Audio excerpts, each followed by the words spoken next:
ನಮಸ್ಕಾರ ಸ್ನೇಹಿತರೆ, ರೋಹಿಸ್ ಪಾಕಶಾಲೆಗೆ ಪ್ರೀತಿಯ ಸ್ವಾಗತ. ಈ ದಿನ ಮತ್ತೊಂದು ಹೊಸ ರೆಸಿಪಿಯೊಂದಿಗೆ ನಿಮ್ಮ ಮುಂದೆ ಇದ್ದೀನಿ.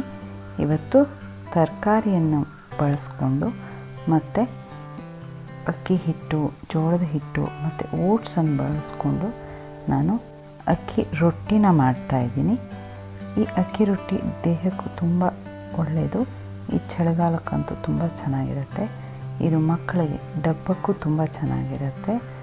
ಸೊ ಇದಕ್ಕೆ ಹೇಗೆ ಮಾಡೋದು, ಈ ಅಕ್ಕಿ ರೊಟ್ಟಿನ ಹೇಗೆ ಮಾಡೋದು, ಏನೇನೆಲ್ಲ ಹಾಕಬೇಕು, ಯಾವ ರೀತಿ ಮಾಡಬೇಕು ಅಂತ ನೋಡ್ಕೊಂಬರೋಣ ಬನ್ನಿ. ಸೊ ಈ ಅಕ್ಕಿ ರೊಟ್ಟಿಗೆ ನಾನು ಇಲ್ಲಿ ಜೋಳದ ಹಿಟ್ಟನ್ನು ತೊಗೊಂಡಿದ್ದೀನಿ. ಜೋಳದ ಹಿಟ್ಟು 2 ಲೋಟದಷ್ಟು ತೊಗೊಂಡಿದ್ದೀನಿ. ಇದು ಆಮೇಲೆ ಅಕ್ಕಿ ಹಿಟ್ಟನ್ನು ತೊಗೊಂಡಿದ್ದೀನಿ. ಸೊ ಇದು ನಾನು ಮಾರ್ಕೆಟಲ್ಲಿ ಸಿಗುವಂಥ ಸಾದಾ ಅಕ್ಕಿ ಹಿಟ್ಟು ತೊಗೊಂಡಿದ್ದೀನಿ. ಮತ್ತು ಬೇಯಿಸಿದ ಓಟ್ಸ್ ತೊಗೊಂಡಿದ್ದೀನಿ. ನಾನು ಒಂದು 2 ಟೇಬಲ್ ಸ್ಪೂನಷ್ಟು ಓಟ್ಸನ್ನು ನೀರು ಹಾಕಿ 1 ಲೋಟ ನೀರಲ್ಲಿ ಬೇಯಿಸ್ಕೊಂಡ್ರೆ ಸಾಕಾಗುತ್ತೆ. ಸೊ ಇದು ಈರುಳ್ಳಿ, ಕ್ಯಾಬೇಜ್ 1 ಕಪ್ಪು, ಕ್ಯಾರೆಟ್ 1 ಕಪ್ಪು ಮತ್ತು ಕೊತ್ತಂಬರಿ ಸೊಪ್ಪು ಮತ್ತು ಕರಿಬೇವು ಸಣ್ಣಕ್ಕೆ ಹೆಚ್ಚಿಟ್ಕೊಂಡಿದ್ದೀನಿ ನಾನು. ಇಲ್ಲಿ ನೀವು ತರಕಾರಿನ ಯಾವುದು ಬೇಕಾದ್ರೂ, ಎಷ್ಟು ಕ್ವಾಂಟಿಟಿ ಬೇಕಾದ್ರೂ ಜಾಸ್ತಿ ಹಾಕಿದಾಗೆ ಚೆನ್ನಾಗಿರುತ್ತೆ. ಕಾಯಿ ತುರಿ ಒಂದು ಸ್ವಲ್ಪ, ಜೀರಿಗೆ ಒಂದು ಸ್ವಲ್ಪ. ಈಗ ಒಂದು ಪರಾತದಲ್ಲಿ ಈ ಎಲ್ಲ ಐಟಮ್ನ ಮಿಕ್ಸ್ ಮಾಡ್ಕೊಂಬರೋಣ. ಫಸ್ಟಿಗೆ ನಾನು ಜೋಳದ ಹಿಟ್ಟನ್ನು ಹಾಕ್ಕೋತಾ ಇದ್ದೀನಿ. ಹಾಗೆ ಅಕ್ಕಿ ಹಿಟ್ಟು, ಓಟ್ಸು, ಎಲ್ಲ ತರಕಾರಿಗಳನ್ನು ಹಾಕ್ಕೊಂಡು ಉಪ್ಪು ಜೀರಿಗೆ ಹಾಕ್ಕೊಂಡು ಕಲಿಸ್ಕೊಂಡ್ಬಿಡೋಣ ಚೆನ್ನಾಗಿ. ನೀವು ಬೇಕಾದ್ರೆ ಇದಕ್ಕೆ ಹಸಿಮೆಣಸಿನಕಾಯಿ ಸಣ್ಣಕ್ಕೆ ಹೆಚ್ಕೊಂಡು ಹಾಕ್ಕೋಬೋದು. ಸೊ ಇಲ್ಲಿ ಓಟ್ಸ್ ಏನಕ್ಕಪ್ಪ ಹಾಕಿದ್ದೀನಿ ಅಂದರೆ, ಇಲ್ಲಿ ಅಕ್ಕಿ ಹಿಟ್ಟು ಮತ್ತು ಜೋಳದ ಹಿಟ್ಟು ತುಂಬ ಗಟ್ಟಿಯಾಗುತ್ತೆ. ಸೊ ಮೆತ್ತಗೆ ಬೇಕು ಅಂತ ನಾನು ಇಲ್ಲಿ ಬೇಯಿಸಿರೋ ಓಟ್ಸು ಮನೇಲಿ ಇದ್ದಿದ್ದನ್ನು ಹಾಕ್ಕೊಂಡಿದ್ದೀನಿ. ನೀವು ಓಟ್ಸ್ ಇಲ್ಲ ಅಂದರೆ ಅದರ ಬದಲಿಗೆ ಅನ್ನನ ಗ್ರೈಂಡ್ ಮಾಡಿ ಹಾಕ್ಬೋದು, ಅಥವಾ ಮೆತ್ತಗೆ ಕೈಯಿಂದ ಹಿಸುಕಿ ಅದನ್ನು ಹಾಕ್ಕೋಬೋದು. ನೋಡಿ, ಈರುಳ್ಳಿ ಹಾಕ್ಕೋತಾ ಇದ್ದೀನಿ. ಅದರ ನಂತರ ಉಪ್ಪು, ಜೀರಿಗೆ, ಕ್ಯಾರೆಟು ಎಲ್ಲ. ಇದಕ್ಕೆ ಬೇಕಾದರೆ ನೀವು ಹಾಲುಗುಂಬಳಕಾಯಿ ಹಾಕ್ಕೋಬೋದು, ಆಲೂಗಡ್ಡೆ ಹಾಕ್ಬೋದು, ಬೇರೆ ಬೇರೆ ತರಕಾರಿ ಹಾಕಿದಾಗೂ ಚೆನ್ನಾಗಿರುತ್ತೆ ಇದು. ಸೊ ನಾನು ಎಲ್ಲ ತರಕಾರಿ ಹಾಕಿ ಮಿಕ್ಸ್ ಮಾಡ್ತಾಯಿದ್ದೀನಿ. ಸೊ ಈಗ ಉಪ್ಪು ಹಾಕ್ತಾಯಿದ್ದೀನಿ. ಉಪ್ಪು ಹಾಕಿ ಬೇಕಾದಷ್ಟು ನೀರು ಹಾಕಿ ಅಷ್ಟೇ ಕಲಿಸ್ಕೋಬೇಕು. ಇದರಲ್ಲಿ ಈರುಳ್ಳಿ ಹಾಕಿರೋದ್ರಿಂದ ಅದು ನೀರು ಬಿಡುತ್ತೆ. ಸೊ ಇದನ್ನು ನೋಡಿಕೊಂಡು, ಕನ್ಸಿಸ್ಟೆನ್ಸಿ ನೋಡಿಕೊಂಡು ನೀರು ಹಾಕಬೇಕು. ಒಂದೇ ಸಲಿಗೆ ನೀರು ಹಾಕಬಾರ್ದು. ಸೊ ಓಟ್ಸಲ್ಲಿರೋ ನೀರು ಸಾಕಾಗುತ್ತೆ, ಒಂದು ಸ್ವಲ್ಪ ನೀರು ಬೇಕಾಗುತ್ತೆ. ನೋಡಿ, ನನಗೆ ಕ್ಯಾಬೇಜ್ ಹಾಕೋಕ್ಕೆ ಮರ್ತು ಹೋಗಿದೆ. ಸೊ ಈಗ ಆ್ಯಡ್ ಮಾಡ್ತಾಯಿದ್ದೀನಿ, ಕ್ಯಾಬೇಜ್ ಹಾಕ್ತಾಯಿದ್ದೀನಿ.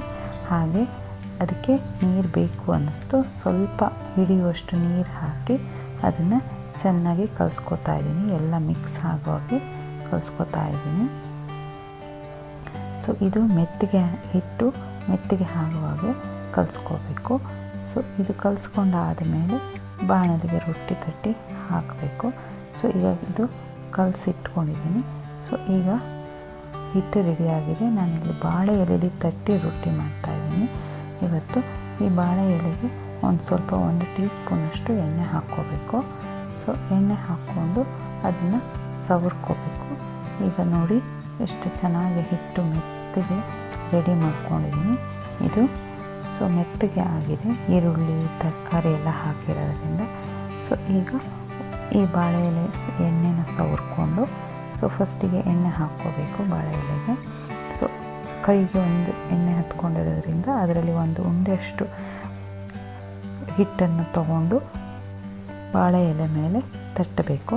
ಪಕ್ಕದಲ್ಲಿ ಒಂದು ಬೌಲಲ್ಲಿ ನೀರು ಇಟ್ಕೊಂಡಿರಬೇಕು. ಸೊ ಈ ನೀರಿನಲ್ಲಿ ಆಗಾಗ ಕೈಯನ್ನು ಅದ್ಕೊಂಡು ಇದು ಮಾಡಬೇಕು, ಒತ್ತಬೇಕು. ಸೊ ಅದರಿಂದ ತೆಳ್ಳಗಾಗುತ್ತೆ, ತುಂಬ ತೆಳುವಾಗುತ್ತೆ ಈ ಅಕ್ಕಿ ರೊಟ್ಟಿ. ಇದು ನೀರಲ್ಲಿ ಕೈ ಎದಿಸ್ಕೊಂಡು ಒತ್ತಿದ್ರೆ ತುಂಬ ತೆಳ್ಳಗೆ ಒತ್ತಬಹುದು. ತೆಳ್ಳಗೆ ಆದಷ್ಟು ಅದು ಸ್ಮೂತ್ ಆಗುತ್ತೆ ಮತ್ತು ಕ್ರಿಸ್ಪಿನೂ ಆಗುತ್ತೆ. ಹೇಗೆ ಬೇಕಾದರೂ ನೀವು ಇದು ಮಾಡ್ಬೋದು. ಇದನ್ನು ಕ್ರಿಸ್ಪಿನೂ ಮಾಡ್ಬೋದು ಮತ್ತು ಮೆತ್ತಗೂ ಮಾಡ್ಬೋದು. ಸೊ ನೋಡಿ, ತುಂಬ ತೆಳ್ಳಗೆ ಒತ್ಕೋತಾ ಇದ್ದೀನಿ ನಾನು. ಈ ಬಾಳೆ ಎಲೆಯಲ್ಲಿ ಒತ್ಕೊಳ್ಳೋದ್ರಿಂದ, ಬಾಳೆ ಎಲೆಯಲ್ಲಿ ಈ ಅಕ್ಕಿ ರೊಟ್ಟಿನ ಮಾಡೋದ್ರಿಂದ ಅದರ ಘಮನೇ ಬೇರೆ ಆಗಿರುತ್ತೆ.